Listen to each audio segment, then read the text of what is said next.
can turn it to come and hear about resource allocation. I'm just going to share some slides.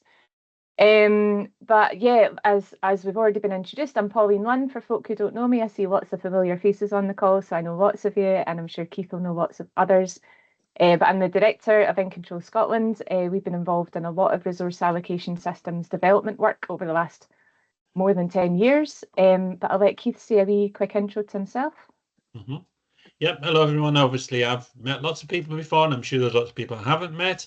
I'm Keith Etherington. I worked for In Control Scotland for lots and lots of years, from its inception in 2009. Sorry, just trying to remember that now.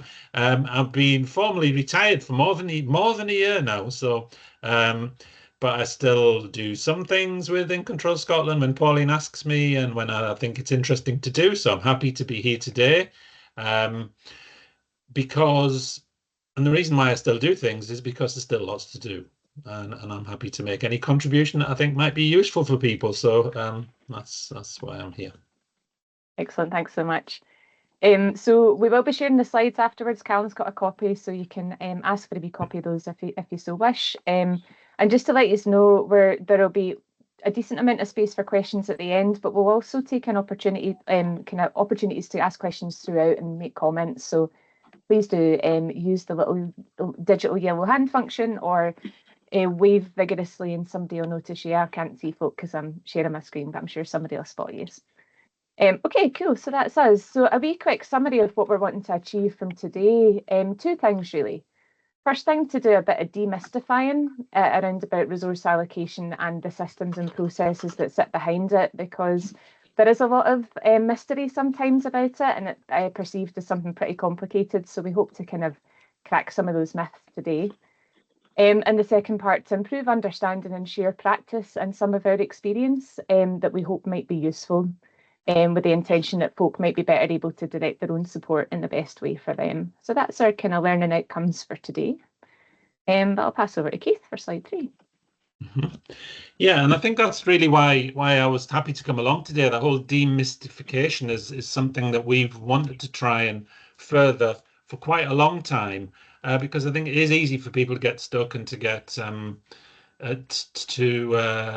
have lots of misunderstandings about what resource allocation is, and also what its purpose was, which is why we've got to have that little thing in brackets there, which says it's a means to an end. There's no point having a resource allocation system if it doesn't lead to people being better able to direct their own support in a way that makes sense for them. So it is a means to an end.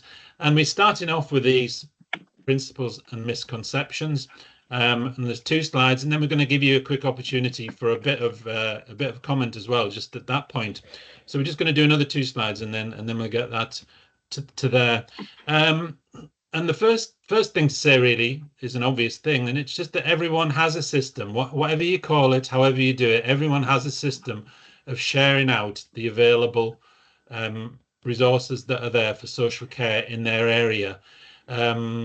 It can be done as a points-based system. It can be done as an equivalency model. It can be done in a number of different ways, but everyone has some system that they use in order to share out the available resources. And there is no perfect system, and we shouldn't get fixated on trying to get a perfect system.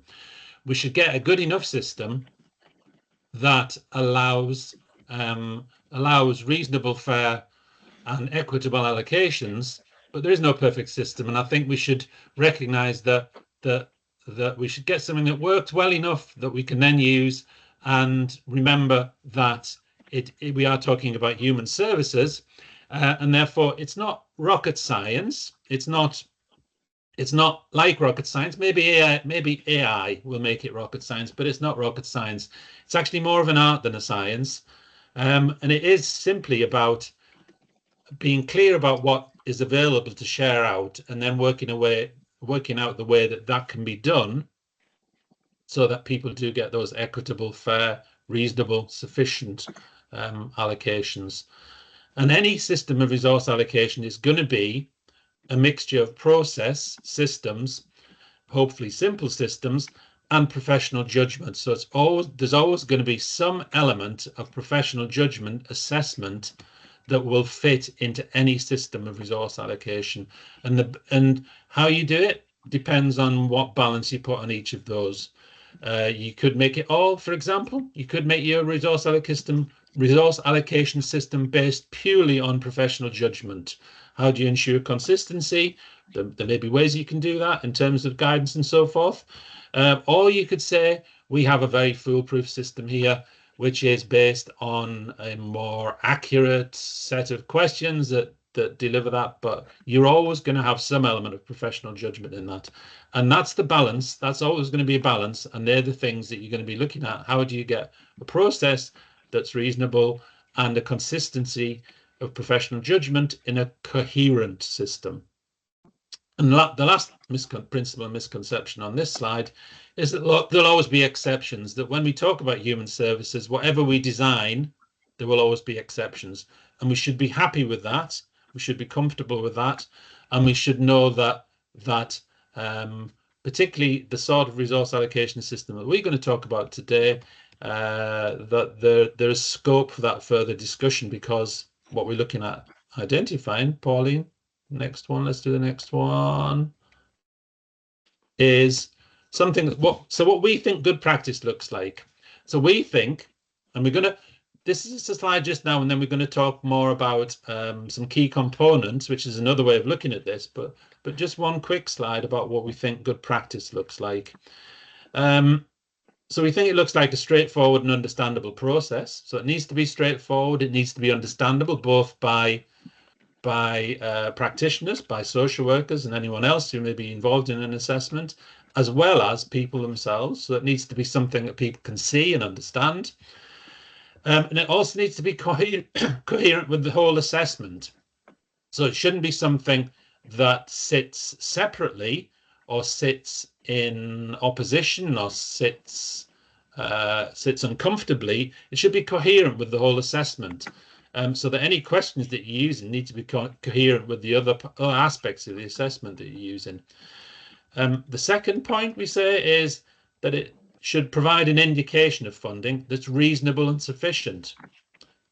Reasonable, sufficient, and sufficient, they're really important words, but reasonable and sufficient to do some things, to meet the presenting needs, to enable the achievement of personal goals, and to mitigate risks to well-being. So that's what it's there for.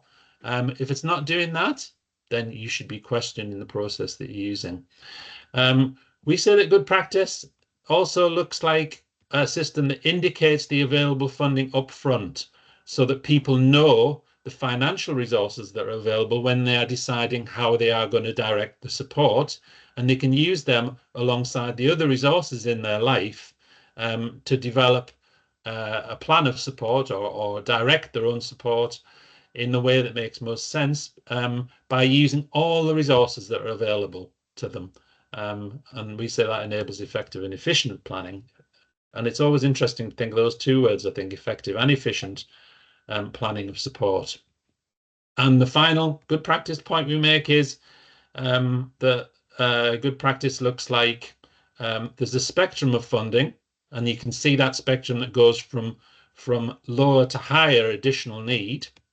And the word there, another important word there is additional, which considers both the presenting need and the circumstances of that individual or family, and which also allows and enables funding to be identified for a preventative spend. So good practice, you can clearly see that those with greatest additional need have the greatest budget, and you also know that there's some opportunity for preventative spend, so that people don't need to reach absolute crisis point before they can access any funding for their social care. So we're going to take a very quick check with people if anybody wants any reflection, comment on the misconceptions on what we've said about good practice before we move into the idea of a different way of doing it, further key components. And Callum, can you see the people who've got yellow hands up? I can. Yeah, okay. Do you want to pick people out, because then that's easy for us, maybe? I'll do it by the order that everyone put their hand up. So Anne-Marie Monaghan. Thanks very much, and thanks, Keith, for those slides. Very informative. My question is something that I think is missing from the slide, and that would make it much fairer, is the transparency in the way in which budgets are calculated, because people often don't know what system is in use, and therefore they're left feeling, how was that decision made, particularly when they're not in agreement with it. So transparency was something, and it might come up later on. And the second thing for me is that obviously absolutely agree with that, Anne-Marie, and that's maybe that wasn't Oh, no worries. I suppose the other bit for me is that the tension that exists between, and this is how practice is different across the country, the tension between people being expected to do some planning first, and then the budget sits after the planning, and other approaches about get your budget up front and then do your planning. Now, my heart lies in the camp of get your budget up front and then do your planning, because then you know what your resources are, both your budget or whichever of the options it is, and then you can add your own into that. So I suppose that tension, I think, is something that's really prevalent across the country, and people are doing it in different ways, and that feels quite incoherent and incongruent, I think, with what the original intentions were. So just throwing that in there. Thanks, Keith. And I mean, obviously that tension is there. It's been there throughout the however many years we would say now that people have been attempting to implement self-directed support, which is why we're trying to say that we would still say that good practice is where your heart is there, Anne-Marie, that giving people the knowledge, the information, so that they can use that alongside the other things that are in their life. Yeah, and I think just to add to that as well, in the current climate of service availability being so poor, it doesn't make sense to start with services and work backwards to budget. Like it's having people's budgets up front is the only way to have the most creative support planning and how you can use your budget to achieve your outcomes. So we would definitely agree with that. I don't see any other wee handies up. Shall we carry on? Don't see any other hands up. No other hands up. Back to you. Amazing. Tell me if I'm wrong. Excellent. Thank you. And Anne-Marie had her magic mind reading hat on, because the word transparent is on this slide.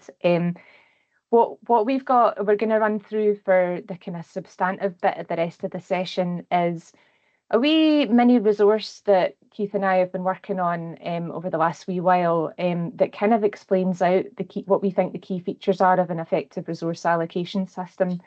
We think it's 7 things. We think it's about, it has to be empowering, so people have to know their budget. It has to be creative, where it encourages innovation and flexibility. It has to be sufficient, so it gives enough and is reasonable. It has to be equitable, so consistent and fair across people with similar needs and circumstance. It has to be sustainable, so it is able to be maintained and has that space for preventative, as Keith touched on earlier. Has to be transparent, have to be able to see how that decision has been reached, and be defensible and open and clear. And it should be efficient. It should be something that minimises bureaucracy, rather than being a big cumbersome, unwieldy beast of a process that makes life a wee bit more difficult. So what we're going to do is go through one by one these 7 key features in a wee bit more detail, and just kind of talk to them one by one. So hang on, skip on the next one. Do you want to do the first one, Keith, and then we'll just take turns? Yeah, we're going to take turns, aren't we? Yeah. So we're just gonna, I mean, we are, and that's good that we got our transparent one in there, of course. But we're just gonna go. We won't spend a long time on each of these because there are 7, but we wanted to really have a slide for each one which says, well, what does this look like, and how might you make it happen? So the first key feature, or the first key component, is empowering, so that knowing your own budget should be something that empowers you to be able to make decisions. Sorry, the first key feature is empowering, so that it should be empowering, and the way that can happen, how it looks like, is that people know their own budget and are given information about the budget that's available to them. So that's the way that it looked. That's a different way of describing what it looks like. And how that can happen is that all practitioners understand and have knowledge about how budgets are calculated and are confident about sharing this information with the people who they're working alongside. Yeah. Cool, thank you. The second one is about being creative, and I quite often talk about the word creativity can freak people out sometimes because they think it needs to be something that nobody's ever thought of before, and we've never considered this as a way of doing things or meeting people's outcomes. But really, creativity is just about encouraging flexibility and not assuming that all people with a particular need are going to use the same service. And actually, one of the things that having an upfront allocation of resource can help lead to. So what that looks like is that the budget's described in an amount of money that can be used rather than a number of hours. Our experience would be that when you start to describe budgets in terms of hours, it takes you down a service response and inhibits the innovation and flexibility. And how to make that happen is that the calculation of the budget is done in a way that just identifies a number, a volume of pounds and pence per week, month, year, whatever it might be, but that person has access to that budget in its entirety and can choose to use it in a way that is innovative or flexible to meet their own needs. Mm-hmm. Yeah, our third key feature is this one that we've mentioned before, that it's sufficient, that there is enough funding and that it is reasonable. What that looks like is that budget available is enough to meet the needs identified when considered alongside the other resources available. And I think earlier on we also identified that it's about achieving personal outcomes and mitigating risk as well. So I think it needs to be enough to do all those three things. And how to make this happen? Well, when a plan's made to achieve the agreed personal outcomes, these can reasonably achieved within the resources that are available, which is why previously we've talked about in the previous slide, for example, we talked about it being an estimated or an indicative budget, because if it isn't able to achieve the agreed personal outcomes, then we should really be going back and questioning that again and saying, is this sufficient? Okay. Next one along, I've lost count of what number it is equitable. So what we mean by that is that there's a consistent and fair calculation done. So folk who have a similar type of needs and circumstances will have a similarly sized budget. People with lower needs will have a smaller budget. People with higher needs will have a bigger budget. It's as simple as that. But it's really a really important feature, because what lots of us have experienced is when you don't have a way of kind of calculating that resource equitably, then you can get people who the squeaky wheels get in the grease, and that disadvantages other people who might not have that ability to advocate for themselves. So this provides that equitable system and process whereby similar folk get a similar level of budget. And again, how to make that happen, when you do a review of assessments, if you've got a good system in place, you'll tend to find higher support needs result in a higher budget, lower support needs result in a lower budget. Okay. The fifth key feature that we identified is that the system would be sustainable in that it can be maintained, and also there is some access to preventative spend. So we are saying that what that looks like is that the available funding can be reasonably maintained, and some funding is also available to prevent people needing greater support in the future, so that whatever's available needs to be able to be maintained into the future, and there needs to be some identification and a simple process for people to access levels of preventative spend. How might that happen? Individual budgets are calculated and shared from knowledge and good information of the overall funding available. That's not always around in an area, and this calculation includes some funding retained for new demand. So that's a simple, and anyone who's managing any budget in any way would identify and recognize that you need to know what you've got to spend, how you're going to spend it, and what you're going to use to prevent you needing to spend a greater amount in the future. So sustainable is one of the other key features that we would say needs to be in an effective and efficient system of resource allocation. Splendid, thanks. Almost there. So number 6, I reckon, is transparent. And what we mean by that, again, is that the budget's calculated in a way and described in a way that's easy to understand. So Keith talked about earlier on about more art than science, and it's sometimes seen by some as a bit of a dark art because people think it's quite complicated. But when a good system is in place, then everybody should be able to understand it. Supported folks should be able to understand how that figure got to, and practitioners should feel really comfortable about how that figure was got to as well. And really, it's just about making sure that the information about how the budget's calculated is just available to people. There's full transparency and honesty and openness about how you got to the pounds and pence figure at the end of it. And it should be accessibly described as well. Last one for you. Mm-hmm. Okay, and the last of the 7 key features that we identified, and these came from work over lots and lots and lots of different places over lots of years, and from lots of work that other people have done, obviously historically.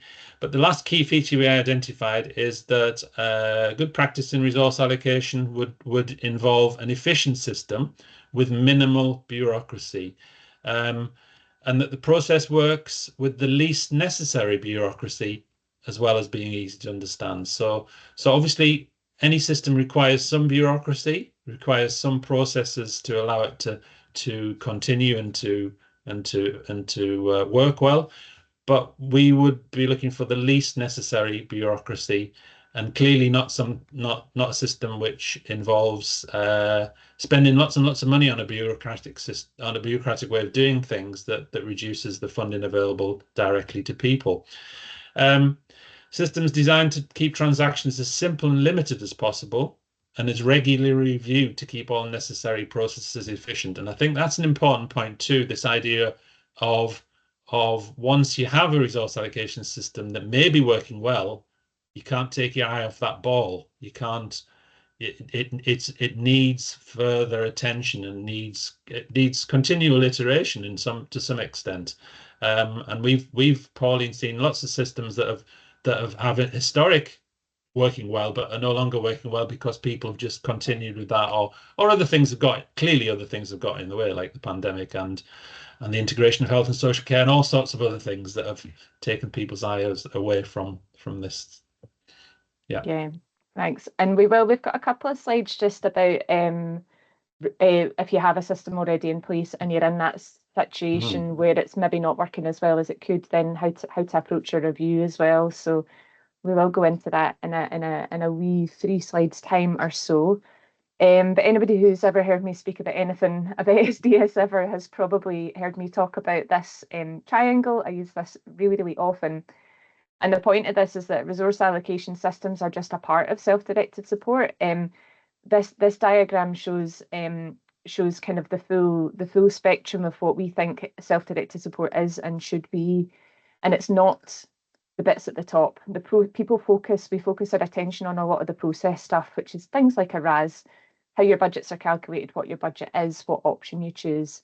But we're really strong proponents of the fact that self-directed support goes much deeper than that. You start from a basis of values of things like inclusion, equality, respect, honesty, and transparency. And then the way that we demonstrate those values through our approaches are by having equal and rights-based conversations that put the person's aspirations at the centre. And only then do we kind of worry about the process side of things. So this graphic, this really simple graphic, is applicable to RAS because we have a system, and when a system works well, it is able to demonstrate those values and approaches because it's fair, it's consistent, it's transparent, it's conducted in a way that puts the person at the centre, allows them to have voice and agency in their decision making, and that's how it all links together. So Keith's going to give some, 2 slides for Keith, sorry. Over to you. And the last two slides that I'm going to talk about here are really just emphasizing some things that we've already said. And the first one is It's just about how in recent work we've been working alongside people in different areas, and what their approach has been, and their approach clearly and thankfully has been about helping people to achieve personal outcomes. And there are different ways that that could be considered. So in children's services, using the Shinari outcome indicators, and also in some places beginning to consider getting it right for everyone, which is that anachrony GERFE there. So thinking about how can we use that system as a means to an end to help people achieve their personal outcomes, and clearly to emphasize that aspect of it, which is that the resource allocation system is there to inform that process. And one of the things that for me anyway, certainly in recent work that In Control Scotland have been doing, is just the importance of aligning the resource, as we said previously, aligning the resource allocation system against the current or developing assessment and support plan processes, so that it is coherent and that the words fit well with that. So if you're designing a set of questions, if you're happy with the current assessment process and you're designing a set of questions that you use should fit well and be coherent with the set of questions that you're already using in that assessment process. If you want to change your assessment process and you're not happy, then obviously you can do that. But the resource allocation element is only an aspect of that, and it should fit coherently, using the same language and the same descriptors as the way that you use in the rest of the assessment. And we're just going to talk a little bit, Pauline, just about some of the bits of work we've done recently. Sure. Yeah. So we've been doing some work in Shetland recently. After a process supporting the development of a resource allocation system for children and families, we've been working on a resource for adults in Shetland. Some of the things they wanted to consider and ensure that they had in that were ensuring that the circumstances were taken into account, so that the aspect of carers and the support that carers currently gave and the support that they needed to continue to give that support, and whether they were happy to give that support, were included in the questions, but also that they took into account the different islands in Shetland and the different levels of rural and remoteness of people wanting to get support. So people living on outer islands would find it harder, obviously, to access support than those people on mainland Shetland. We developed a banding system, a system where people's budget would fit into a number of bandings, so that we are saying, here's an indication of where people's funding would be, and it would fit into a particular banding, rather than saying, here's an exact amount of funding that this person would be indicated for this person. And that fits quite well with work that's gone on in lots of children's services, but hasn't happened quite as much in adult services. And we did very clearly work with them to dovetail all of the questions that we're using to existing paperwork and systems. In Midlothian, we did some updating, reviewing, renewing and refreshing their existing children's services resource allocation system.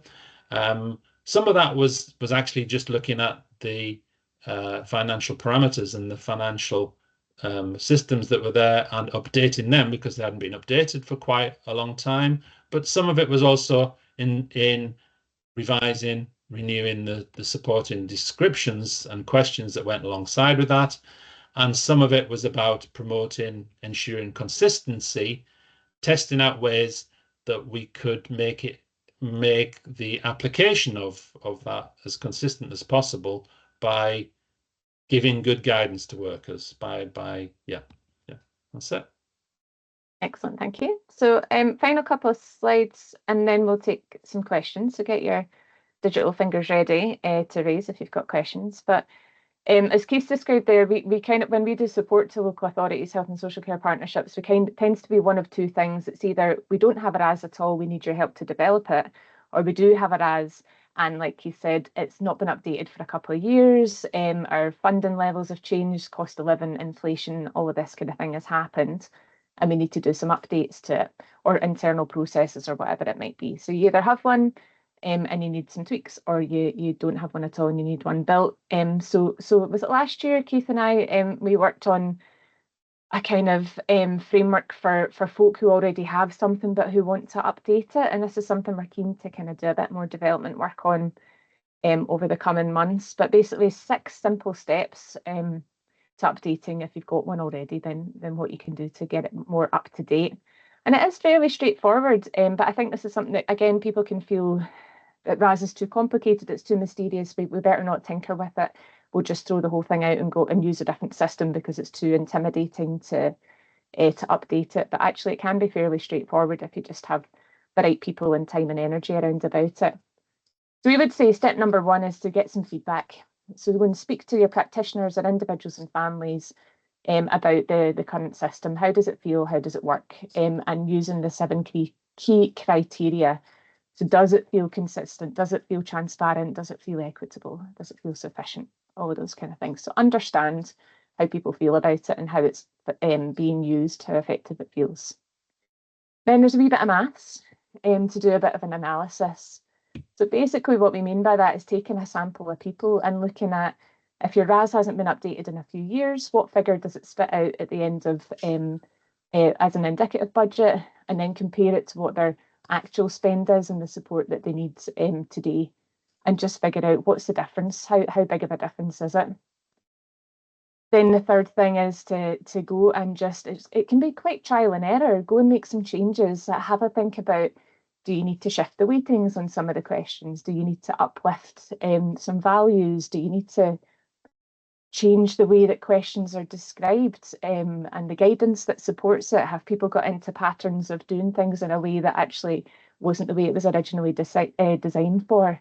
So just go and make some changes and speak to people who are already using it to help you inform those changes, and just try, see what happens. Step number 4 is to do a little bit of testing. So sometimes some local authorities will, if they've got some new cases coming through, they'll do a little parallel test and say, well, we'll do our first 5 new people when we're doing our assessments against the new system and see how it looks. Or they might go back and do cases that they've currently got, whatever it is, do some testing against real world cases, not just kind of hypotheticals, and just see what it comes out with. Does it feel reasonable, sufficient, equitable? And then sometimes the trickiest bit is to get agreement for your change. So you'll be gathering evidence all the way throughout this process. You'll have how people have perceived it, what the problems are, what the changes might need to get made, and gathering that evidence to demonstrate why change should happen to whatever power that be to allow that new system to get put in place. And then importantly, it is important that there is some kind of launch when people are reviewing and updating systems, because that can sometimes get missed, and especially if you're changing language or wording or guidance or parameters around about the way that decisions are made, then it's important to spend a wee bit of time with the folk that are actually going to be using it. It might be training or coaching or whatever it might be, a wee webinar, a wee lunchtime session. That's quite straightforward, 6 wee steps to doing a review. Going to hand over to Keith for some questions. Yeah, and I mean, I needed to go where to stop some excessive dog barking at the postman there. So I don't know whether I missed anything, but just to say, we developed that with the group that we were working with on the action learning sets last year, didn't we, Pauline? So yeah, so it was just something that we developed as a result of some of the discussions that were going on there, and we would like to further develop it so that it's available in a more enhanced format, but also in a more significantly developed format. So that's maybe something that we also want to consider about how if anyone here is interested in helping us with that as well. But our discussion, we just put some questions up. So really, these are open questions, and you can ask any questions that you want.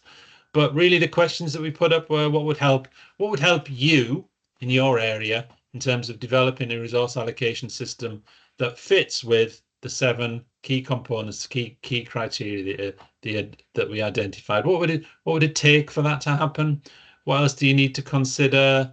And what's the resistance and the allies that you can have? And are there any other resources that could help you? That was me really indicating that there are things that we want to further develop that might be of help. So we're just throwing it out there now to anyone who wants to make any comments or to ask any of those questions themselves, either from us or from other colleagues who might be on the call. Great stuff. Well, I see that Rachel Mason has got her electronic hand up, so I would encourage anyone else who wants to come in and ask a question or make a comment to raise their electronic hand as well. But first, Rachel. Hi, thank you. And I do appreciate that I come from the southwest of England, but I think we have the same issues, if you like, from an end user who draws on care and support's point of view, is understanding what the RAS is and trying to co-produce the solution so that we're all part of it, because whether or not it's a local authority budget, the council budget, often we see social care as faceless, you know, like a WD benefit, and we don't understand that there is a finite budget and we need to be part of how that budget is spent, you know, how to, the old-fashioned way of cutting the cloth together, if you like. And if you're part of that, we don't then see it as rationing, but actually, if you have as much as you need, then it means that Mrs. Smith down the road can actually have something to support her. But if you're still using budget that actually you can actually let go of and return or use less of, then it's Mrs. Smith and Mrs. Jones and so on and so forth. But at the moment, people, many of the families I'm working with are, if you don't use it, you lose it. So how can we have a RAS that is responsive for that initial budget, but also works with individuals and providers? How would you put it? I can remember when Stephen Chandler said to me when I wanted a budget, direct payment for my sons, and he said, "Here's the budget that you've asked for. Now try not to use it." And it's interesting because when I knew that it wasn't going to be taken away, I actually used less, and I was in control of handing back what I didn't use. But often it can be seen as rationing, and people will hold on to it and be afraid of cuts and so on and so forth. So how can we make a RAS friendly? Yeah. Sorry, Pauline, do you want to say?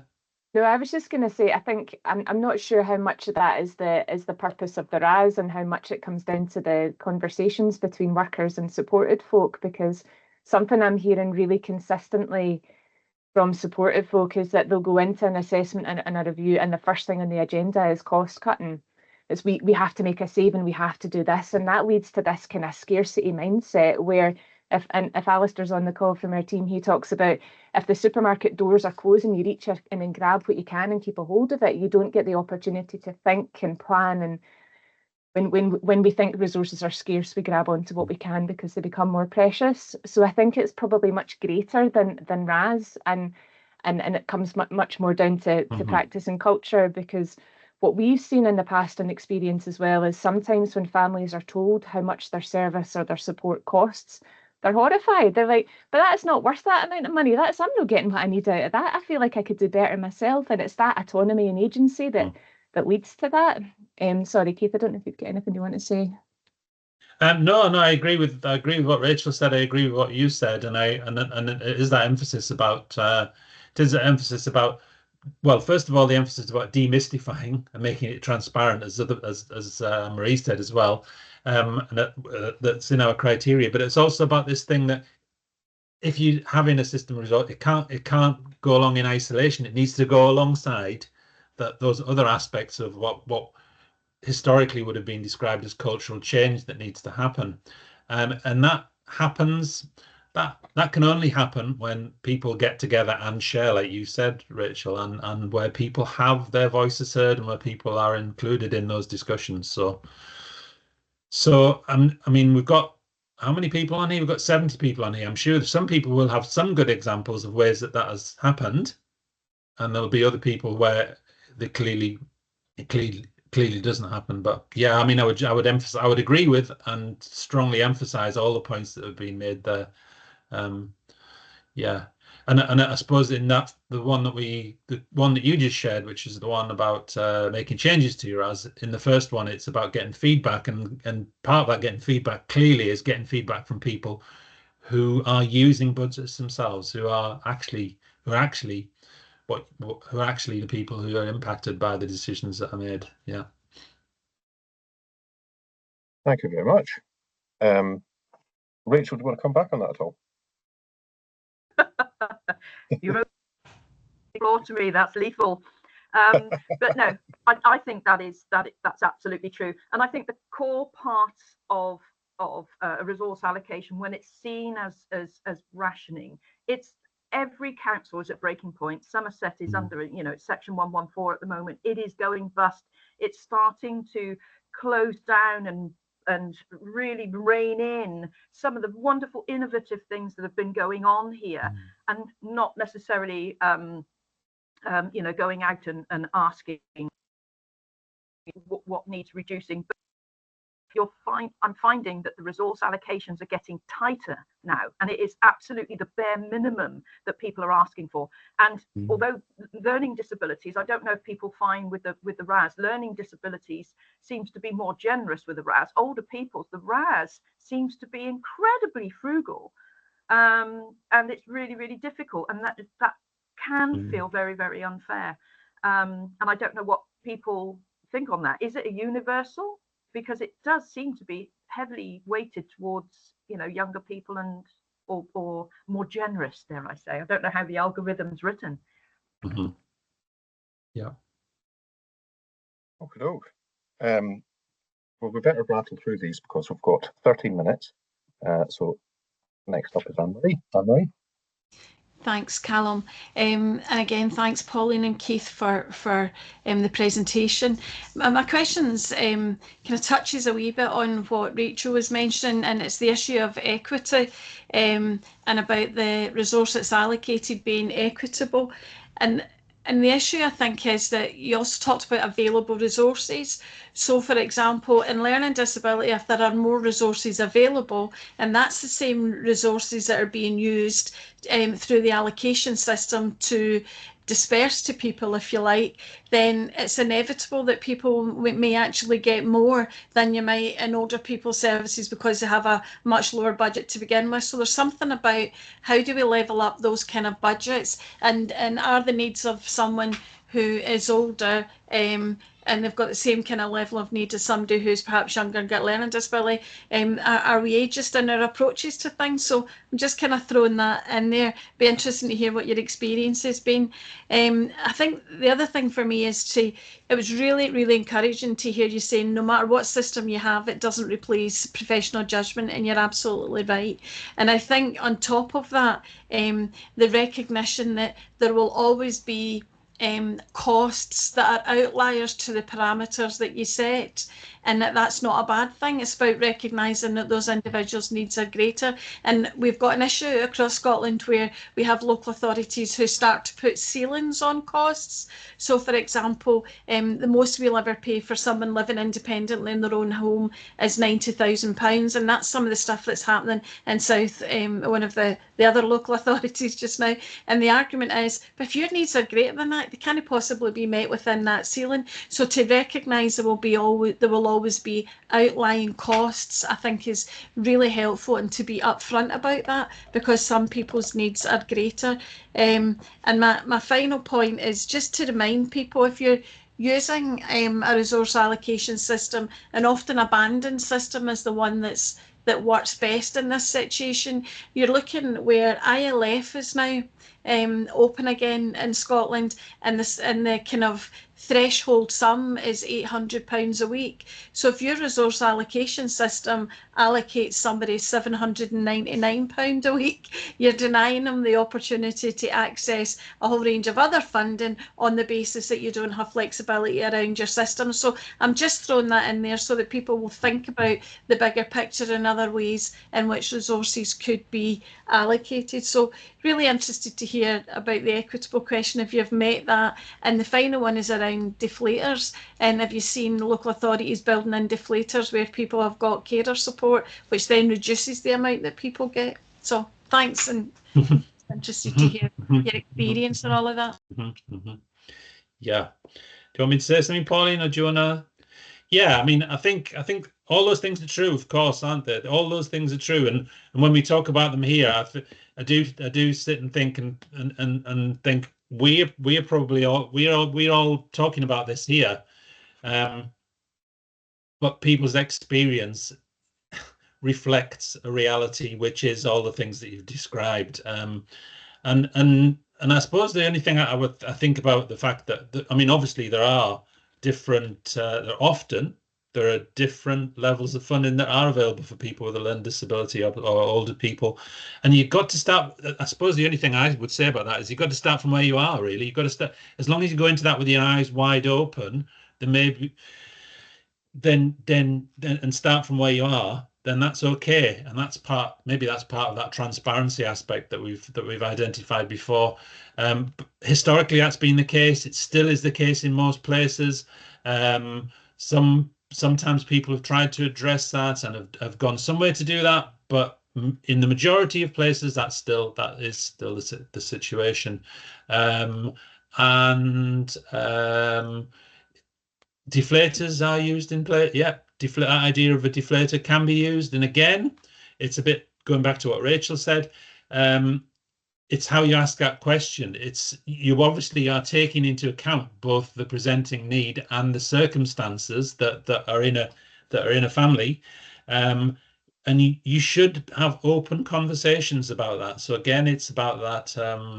It's about how any set of questions are used to get to that reasonable and sufficient funding that's available, and the pressure that's on all local authorities across the UK is terrible. And when you press down on things get when that pressure's on things get compressed, and people turn away from what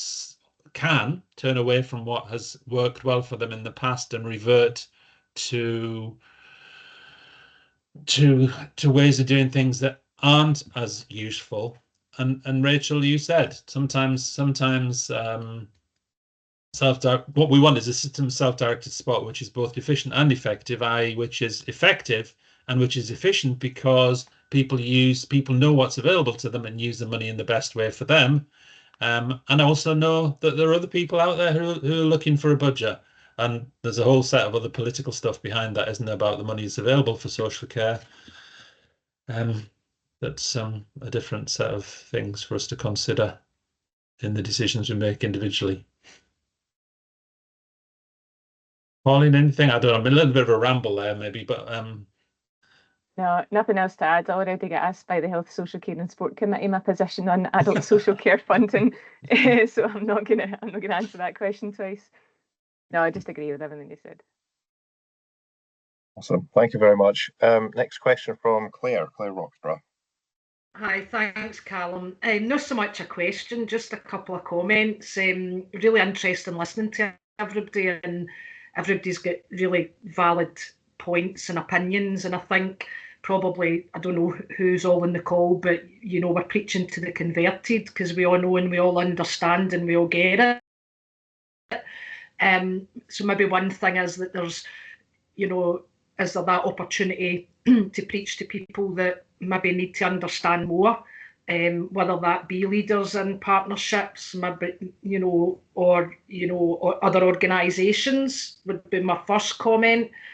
And ultimately, what our experience, and I know a lot, a few people in this call, is that we support the social workforce, and it's just to take a minute to kind of reflect and look at how it is for them as well, because we're always about, and that's why we do this job. It's always about the people. Of course it is. It's about the families. It's about the people. It always has been.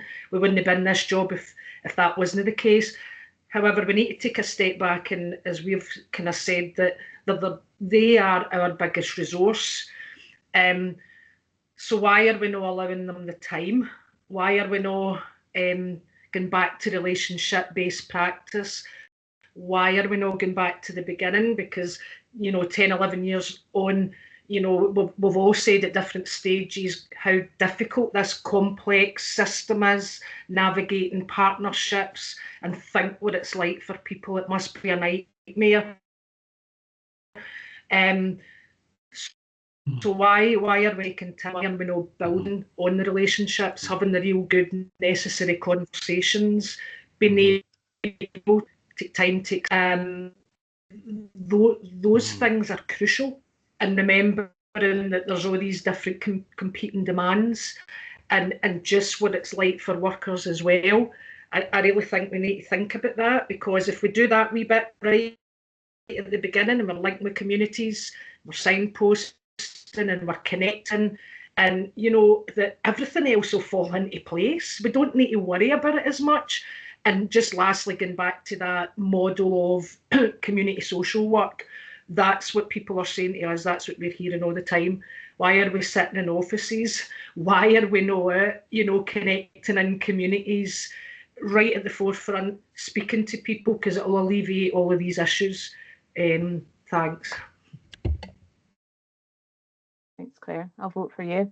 I agree with absolutely everything you said there, and I think one thing that I was just going to add into what you said as well is, I mean, obviously the work that we do with folk all over the country is that people don't go into this job to calculate allocations of resource to get into this job, like you say, because they want to build relationships and help people live their best life. And there is a really clear link between resource allocation systems and the ability for workers to make decisions autonomously as well. If you can have a really clear and defensible and transparent way of allocating a budget through an assessment, then it makes it easier for practitioners and people closest to supported people to be able to make budget allocation decisions as well, which again just reduces that bureaucracy, less pencil pushing, less having to write reports to panels and all that kind of thing as well. So they all join really closely together. And a great plug for Jane's relationship-based practice work stream. If you're not involved in that, I'm sure they would love to have you along on that. But yeah, I agree with everything you said, Keith. I don't know if you've got anything else you want to add. No, not really. No, I mean, I would say no, and then I think things done. But I mean, I suppose it is just that thing. It's that thing that equality means equality for everybody, doesn't it? Everybody deserves respect. Everybody deserves. That's all I'm thinking about when you say that. Yeah. So we've only got 2 minutes left. 2 minutes, yeah. And then maybe something you want to say at the end, Pauline, about people getting engaged with us. I mean, let's. James will be brief, haven't it? Very, very brief, and it's just something that's probably been considered, you know, throughout the years often. But is there any appetite for a national system, whereby postcode lotteries, etc., would not affect it? I am absolutely sure that could be the subject of another hour's debate. But having moved 3 councils recently and seeing the difference in each, it's actually quite staggering, from every, not just the RAS, but from every aspect of what makes a good life for someone, to how we calculate what their budget is. Someone said earlier, today today's been really good for me. It's reassured me in my position, actually, and feel a bit stronger after this as well, with regards to, you know, going back to my wider management teams. But yeah, it's just whether that's something that is ever going to be a possibility. But I'm just putting it out there. I don't need an answer, really. Yeah. No, I don't have an answer, James. But what a concept. I will say another plug: standard 12 budget setting work stream through Social Work Scotland may give an opportunity for folk to come together to chat about things like that in a collaborative space. Maybe that's why Jane was putting her hand up. But yeah, I don't know.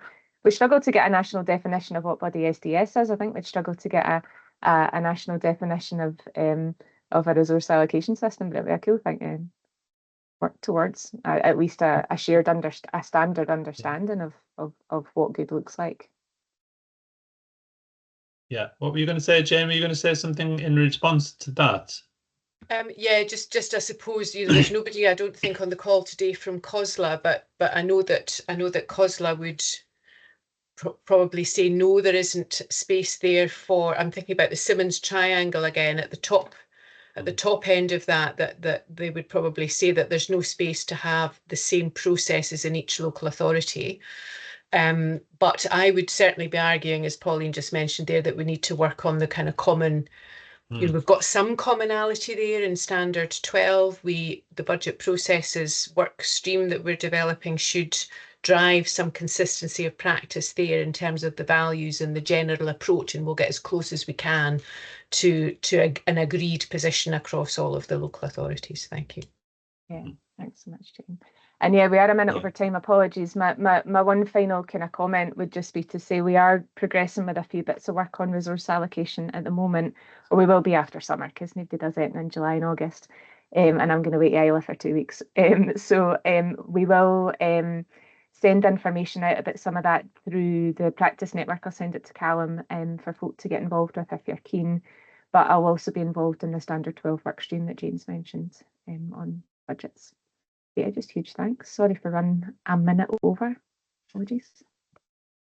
Thank you very much, Pauline and Keith, and thank you to everyone for coming along today. That's been absolutely fascinating, and as James said, I'm sure we could go for another hour. But thank you all very much, and have a good rest of your day.